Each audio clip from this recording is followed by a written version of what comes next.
வணக்கம் மக்களே, நான் உங்கள் தர்மராஜ். இந்த வீடியோவில் நம்ம பார்க்க போகிறது அக்டோபர் மாதத்தில் 7ஆம் தேதிக்குண்டான கரண்ட் அஃபேர்ஸ் தான் பார்க்க போகிறோம். இந்த வீடியோவோட பிடிஎஃப் உங்களுக்கு வேணும் அப்படின்னா டிஸ்கிரிப்ஷனில் லிங்க் கொடுத்துருக்கேன், கிளிக் பண்ணி டவுன்லோட் பண்ணிக்கோங்க. டிஎன்பிஎஸ்சி குரூப் 2 அண்ட் குரூப் 4 எக்ஸாமுக்கு தேவையான வினாவங்கி புத்தகங்கள் டெஸ்ட் சீரிஸ் நம்மக்கிட்ட அவைலபிளாக இருக்குது. ஸோ நீங்கள் அதில் ஜாயின் பண்ணணும் இல்லை வாங்கணும் அப்படின்னு ஆசைப்பட்டீங்கன்னா டிஸ்கிரிப்ஷனில் என்னுடைய வாட்ஸ்அப் நம்பரும் கொடுத்துருக்கேன், அதுக்கு காண்டாக்ட் பண்ணுங்கள். ஓகேவா? வாங்க இன்னைக்கு வீடியோக்குள்ளே போகலாம். 2022ஆம் ஆண்டிற்கான இலக்கியத்திற்கான நோபல் பரிசுக்கு தேர்வு செய்யப்பட்டுள்ளவர் யார்? 2022ஆம் ஆண்டுக்கான நோபல் பரிசுகள் இந்த வாரம் திங்கட்கிழமையிலேருந்து அறிவிக்கப்பட்டுருக்கு. ஓகேங்களா?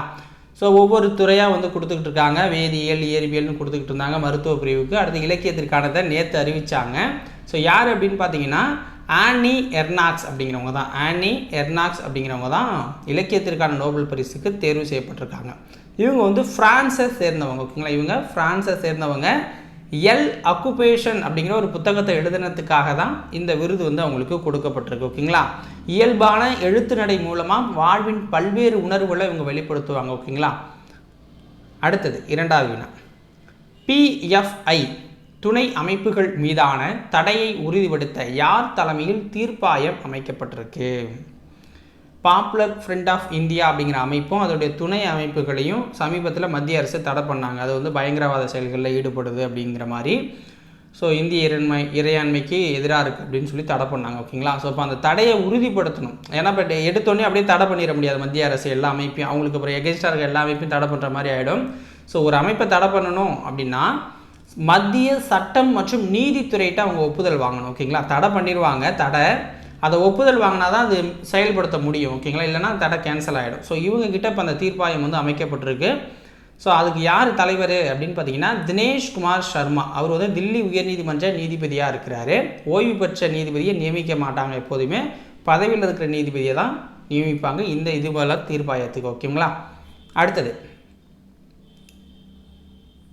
சர்க்கரை ஏற்றுமதியில் இந்தியாவின் நிலை என்ன, அதாவது தரம் என்ன அப்படின்னு கூட வச்சுக்கலாம். சர்க்கரை ஏற்றுமதியில் இந்தியா பார்த்தீங்க அப்படின்னா உங்களுக்கு செகண்ட் பிளேஸில் இருக்குது. ஓகேங்களா? சர்க்கரை ஏற்றுமதியில் இந்தியா செகண்ட் பிளேஸில் இருக்குது. சமீபத்தில் மத்திய அரசு அறிவித்ததில் படி பார்த்தீங்க அப்படின்னா சர்க்கரை உற்பத்தியில் இந்தியா முதலிடம் வந்துடுச்சு அப்படின்னு சொல்லியிருக்காங்க. சர்க்கரை உற்பத்தியில் இந்தியா முதலிடம் வந்துடுச்சு. இப்போ ஏற்றுமதியில் 2வது இடத்துல இருக்குது.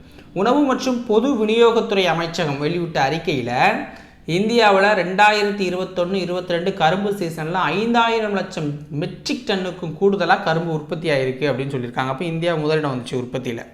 சர்க்கரை ஆலைகள் மூலம் 359 லட்சம் மெட்ரிக் டன் சர்க்கரை உற்பத்தி செய்யப்படுது. 35 லட்சம் மெட்ரிக் டன் எத்தனால் தயாரிப்புக்காக ஒதுக்கப்படுது அதில். ஓகேங்களா? அடுத்த வினா.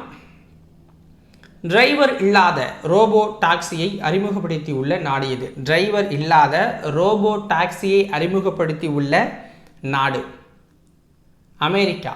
ஸோ அமெரிக்கா தான். அமெரிக்காவில் சான் பிரான்சிஸ்கோ நகர்ப்புற தெருக்களில் பொதுமக்கள் இரவில் பணம் செலுத்தி பயணம் செய்யும் முற்றிலும் டிரைவர் இல்லாத ரோபோ டாக்ஸிகள் அறிமுகப்படுத்தப்பட்டிருக்கு. ஓகேங்களா? இது முற்றிலுமே கணினிமயமானது. கணினிகள் தான் இயக்கும்.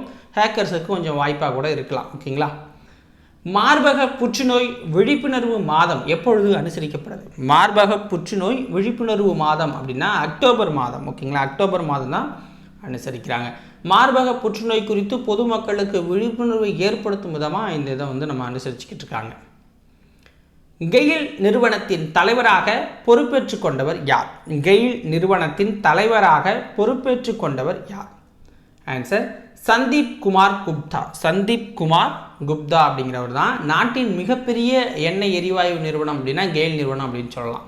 இந்தியன் ஆயில் நிறுவனத்தின் இயக்குநராக இருந்த குப்தாவை பார்த்தீங்க அப்படின்னா கெயில் நிறுவனத்தோட தலைவராக போட்டிருக்காங்க. ஓகேங்களா? இதுக்கு முன்னாடி இந்த கெயில் நிறுவனத்துக்கு யார் தலைவர்னா மனோஜ் ஜெயின் அப்படிங்கிறவர் தான் இருந்தார்.